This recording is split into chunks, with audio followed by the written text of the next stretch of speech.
ሰላም። ዛሬ ሰኔ 8 ነው።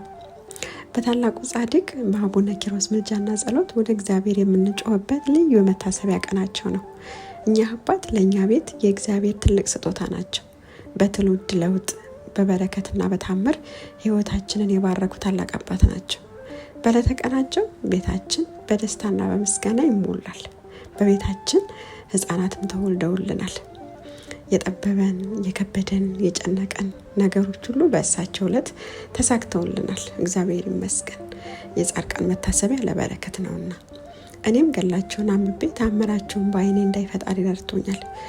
አሁን ደግሞ የጽዋቸውን በረከት በቤቴ ለመመስረት በጸሎትና በዝግጅት ላይ ነኝ። እግዚአብሔር ይርዳኝ። እናንተም በጸሎታችሁ አስቡኝ። የአቡነ ኪሮስ አምላክ ዛሬም ሕያው ነው። የተጨነቀች ነፍስ ካለች፣ የከበዳችሁ ነገር ካለ ዛሬ በዕለተ ቀናቸው በቅዱስ ምልጃቸው ተማጸኗቸው። እሺ። የቅዱስ አቡነ ኪሮስ ረድኤት በረከት ጥበቃ ከሁላችንም ጋር ይሁን። አሜን።